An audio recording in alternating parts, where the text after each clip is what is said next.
이번 주 저의 마음을 사로잡았던 문장 하나가 있습니다. 그 문장은 이렇습니다. 한 사람의 인생은 얼마나 사랑하느냐에 따라 그 가치가 결정된다라는 문장이었습니다. 다시 한번요. 사람의 인생은 얼마나 사랑하느냐에 따라서 그 가치가 결정된다라는 문장이었습니다. 보네포 목사님이 1934년 런던에서 했던 설교 중에 있던 문장입니다. 여러분 얼마나 사랑하며 살아가고 계십니까? 제 인생을 한번 뒤돌아보면 이 문장에 제 인생을 비교해 본다면 저는 지금까지 그렇게 가치롭게 살아온 인생은 아니었습니다. 그리고 지금도 역시 그렇게 가치롭게 살아가지는 못하는 인생이라고 이야기할 수 있을 것 같습니다. 그런데 한편으로 제 안에 이런 생각이 들었습니다. 과연 사랑이라는 것이 어떤 것이기에 한 사람의 인생을 가치롭게도 하고 또 그렇지 않게도 하는가라는 질문이었습니다.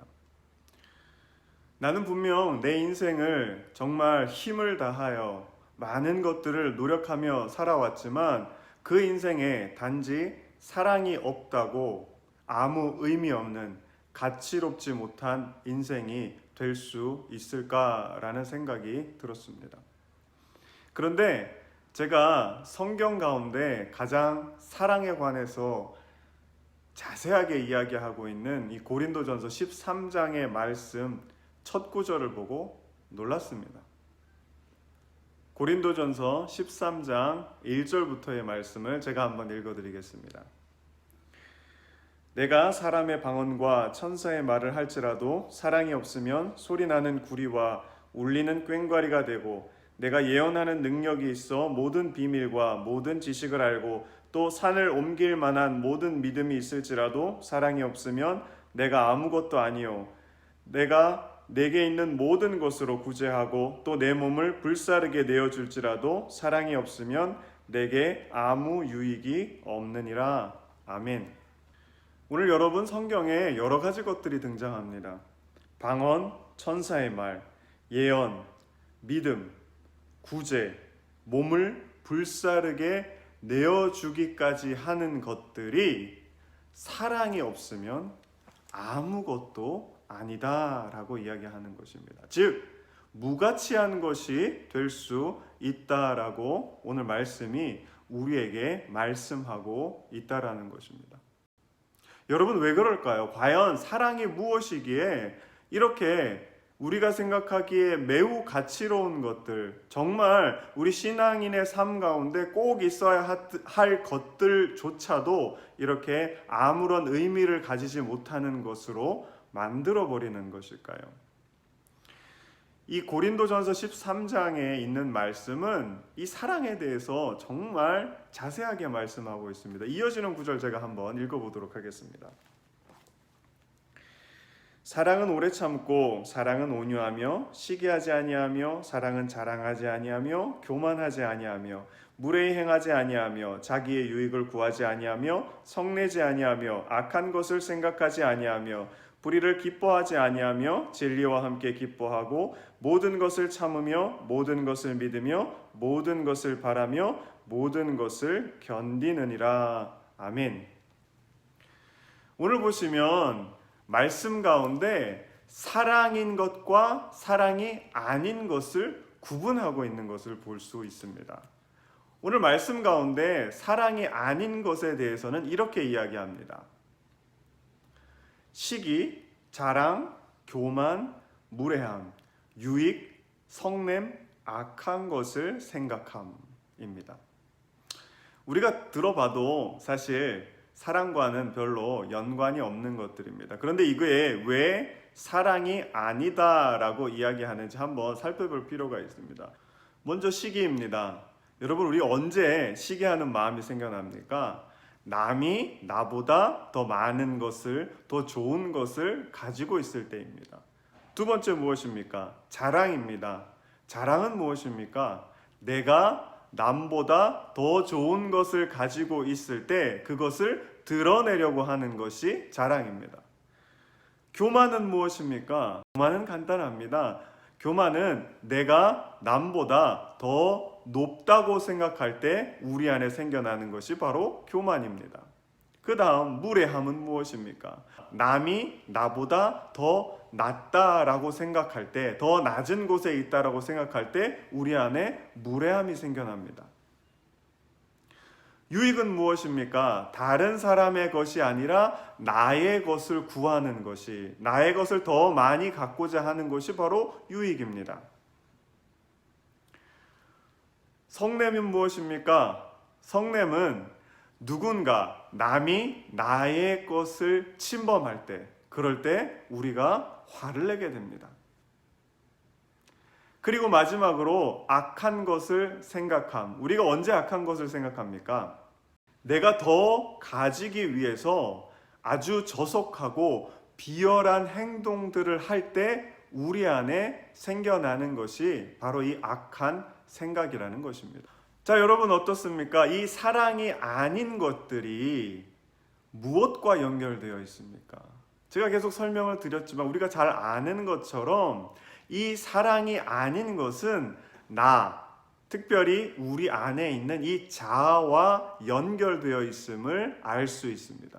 자, 그러면 이 사랑인 것, 사랑이 아닌 것은 자아와 연결이 되어 있었습니다. 그러면 이 사랑인 것은 과연 어떤 것이랑 연결되어 있는 것일까요? 다음 구절의 말씀입니다. 사랑은 언제나 떨어지지 아니하되 예언도 패하고 방언도 그치고 지식도 패하리라. 우리는 부분적으로 알고 부분적으로 예언하니 온전한 것이 올 때에는 부분적으로 하던 것이 패하리라. 내가 어렸을 때에는 말하는 것이 어린아이와 같고 깨닫는 것이 어린아이와 같고 생각하는 것이 어린아이와 같다가 장성한 사람이 되어서는 어린아이의 일을 버렸노라. 우리가 지금은 거울로 보는 것 같이 희미하나 그때는 얼굴과 얼굴을 대하여 볼 것이요 지금은 내가 부분적으로 아나 그때에는 주께서 나를 아신 것 같이 내가 온전히 알리라. 아멘. 자, 오늘 이 말씀 가운데는 두 가지 상징이 등장합니다. 바로 어린아이와 어른, 그리고 거울과 얼굴과 얼굴을 마주함입니다. 여러분, 이것은 완전히 다른 것을 의미합니다. 자, 어린아이의 생각이 여러분 어른이 된 다음에는 그것이 여러분 어린아이였을 때는 가치로운 것이었지만 나의 모든 것이었지만 내가 절대적으로 믿는 것이었지만 어른이 되고 난 다음에는 그 어린아이의 것이 전혀 의미를 갖지 못한다는 겁니다. 가치 없는 것으로 전락해버린다는 것입니다. 왜냐하면 어린아이가 가지는 생각과 어른이 가지는 생각은 비교할 수 없는 것이기 때문에 그렇습니다. 두 번째로 똑같은 이야기입니다. 여러분, 여기서 말하는 이 거울은 청동 거울을 의미합니다. 그저 어떤 형태 정도만 보여지는 뿌연 이미지입니다. 그런데 반면에 우리가 얼굴과 얼굴을 본다라는 것은 무엇입니까? 아주 정확하고 확실하게 볼 수 있다라는 것입니다. 즉, 이전에 우리가 봤던 그 희미한 이미지는 완전히 사라지게 되고 지금 내가 보고 있는 정확한, 지금 얼굴과 얼굴을 마주하면서 보고 있는 그것이 훨씬 더 의미 있고 가치로운 것이 된다라는 것입니다. 이전에 그 희미한 것들은 전혀 그 의미를 가지지 못한다는 것이 오늘 이 두 가지 상징이 우리에게 이야기하고 있는 것입니다.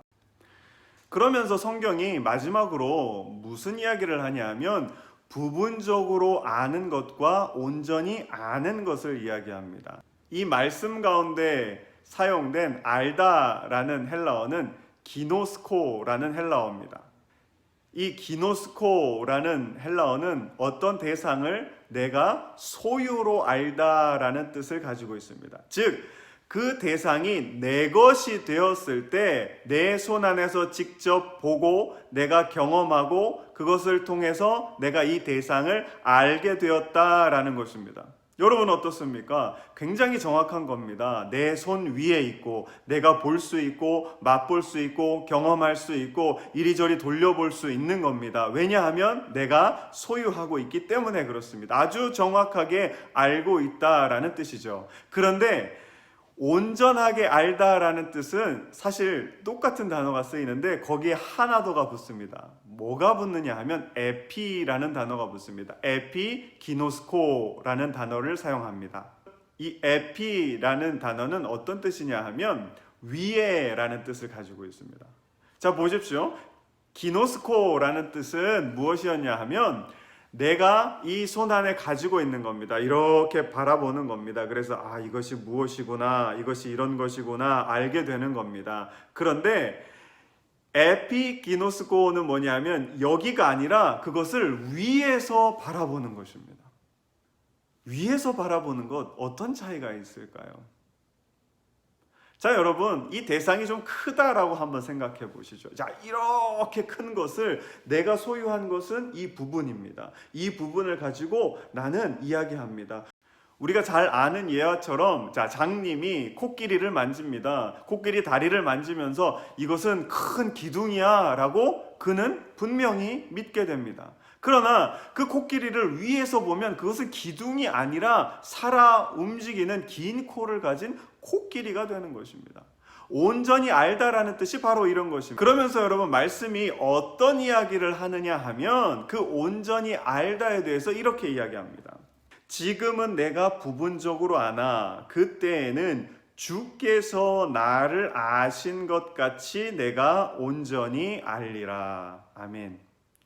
어떻습니까? 하나님께서 우리를 저 위에서 우리를 창조하신 하나님께서 우리를 저 위에서 보시고 우리의 속속들이 안에 있는 모든 것까지 다 아시는 것, 그것이 바로 온전히 알다라는 뜻이라는 겁니다.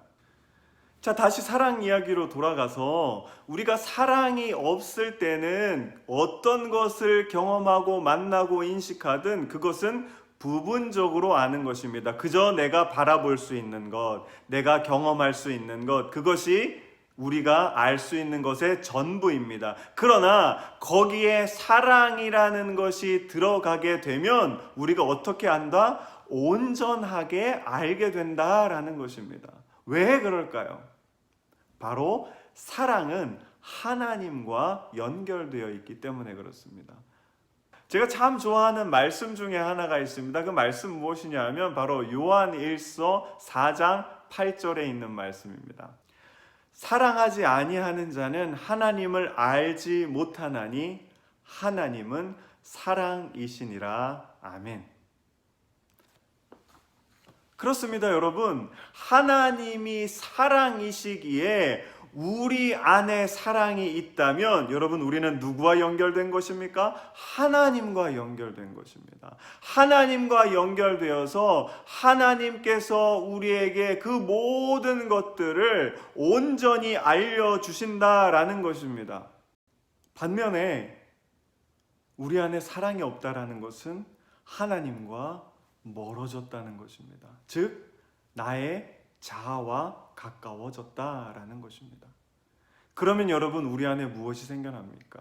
우리 아까 나누었던 시기, 자랑, 교만, 무례함, 악한 생각 이런 것들이 우리 안에 생겨나는 것입니다. 그런 것들을 가지고 있는 우리에게 예언, 방언, 지식 이런 것들이 여러분 무슨 소용이 있을까요? 그것은 그 모든 의미를 잃어버리고 가치롭지 못한 것이 되어버리는 것입니다. 그래서 고린도전서 13장 마지막 13절의 말씀은 우리에게 이렇게 이야기합니다. 그런즉 믿음, 소망, 사랑 이 세 가지는 항상 있을 것인데 그 중에 제일은 무엇이라고요? 사랑이다라는 것입니다. 우리와 하나님과의 관계가 끊어져 버리면 그저 우리는 우리의 죄된 자아에 매몰되어 살아갈 수밖에 없는, 악과 죄 가운데 허덕이며 살아갈 수밖에 없는 그런 가치롭지 못한, 아무런 의미를 가질 수 없는 인생이 되어버린다라는 것입니다. 그러나 우리 안에 사랑이 있다면 우리는 하나님과 연결되고 우리 안에 어떤 것들이 생겨나느냐 하면 하나님의 뜻과 하나님의 역사와 하나님의 일하심이 생겨나게 되고, 그런 우리의 삶은 정말로 하나님의 마음에 합한 가치로운 삶이 되어진다라는 것입니다. 유진 피터슨이 이 고린도전서 13장 13절의 말씀을 번역하면서 아주 재미난 것을 적어 놓았습니다. 믿음과 소망과 사랑, 이 세 가지 단어에 각각 그 단어를 설명할 수 있는 설명들을 붙여 놓았는데 제가 한번 읽어 드리겠습니다.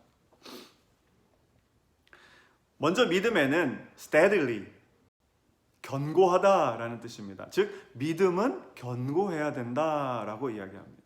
두 번째로 소망은 어떠해야 될까요? 소망은 unswerving입니다. 제가 발음이 좋지 않습니다. 이것은 무슨 뜻이냐 하면 확고하다라는 것입니다. 그렇습니다. 소망은 우리가 확고하게 붙잡고 있어야 되는 겁니다. 마지막으로 여러분, 사랑은 무엇일까요? 사랑이 여러분 견고해야 될까요? 아니면 확실해야 될까요? 너무나 재밌게도 이런 표현을 사용합니다. extraversionally라고 이야기합니다. 뭐냐 하면 사치스럽게, 사랑은 사치스러워야 된다라고 이야기합니다. 우리의 믿음과 소망은 견고해야 합니다. 왜냐하면 우리가 가지고 있어야 할 것이기 때문입니다. 굳건한 믿음을 우리가 갖고 있어야 되고, 확실한 소망이 우리 안에 있어야 우리는 크리스찬의 삶을 살아갈 수 있습니다. 그런데 가장 중요한 것이 무엇이냐 하면 사랑인데, 그 사랑은 여러분, 사치가 어떤 뜻입니까? 내가 가진 것은 많이 없는데 그 가진 것보다 훨씬 더 많은 것을 소비하는 것을 사치라고 이야기합니다. 사랑은 누구 것입니까? 그렇습니다. 바로 하나님께서 가지고 있는 하나님의 가장 근본되는 속성입니다. 여러분, 우리가 이 땅의 이 삶을 살아갈 때 하나님과 함께 살아간다는 것, 하나님의 뜻대로 살아간다는 것, 하나님의 자녀로 살아간다라는 것은 무엇이냐 하면 하나님이 가지고 있는 그 놀라운 사랑을 나는 없지만 그 하나님 거를 꿰차고 그것을 이 세상 가운데 사치스럽게 쓰며 살아가라라는 것입니다. 이번 주에는 이런 훈련을 한번 해보셨으면 좋겠습니다. 어떤 훈련이냐 하면 사랑의 플렉스입니다. 제가 이름을 지어봤는데 여러분, 이 플렉스가 뭔지 아시죠? 그렇죠? 가서 그냥 마음껏 쓰는 겁니다. 휴가 가서 플렉스 하는 것이 아니라, 요즘 휴가도 못 가지 않습니까? 그러니까 우리의 삶 가운데 이번 한 주간 사랑의 플렉스를 한번 해봤으면 좋겠습니다. 대상을 정할 필요도 없습니다. 만나는 모든 사람들에게 그 사람들이 우리를 저 사람 좀 이상한데? 좀 미친 거 아닌가? 하는 생각이 들 정도로 내 안에 없는 것이지만 우리 하나님, 아버지 하나님이 가지고 계신 그 사랑 가지고 한번 플렉스 해보는 겁니다. 그래서 만나는 모든 사람들에게 하나님께서 주신 그 사랑을 한번 흘려보내는 겁니다.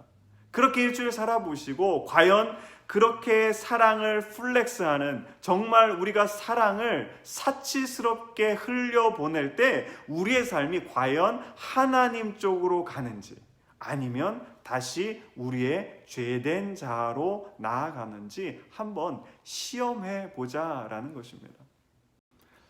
간절히 바라기는, 그래서 이번 한 주간이 정말 저와 여러분의 삶 가운데 하나님의 사랑이 정말 흘러 넘칠 수 있는, 가득가득 채워줄 수 있는 그 사랑이 내가 만나는 모든 사람들에게 사치스럽게, 흘러갈 수 있는 그런 은혜의 한 주 승리하시는 저와 여러분 되시기를 주님의 이름으로 간절히 축원합니다. 감사합니다.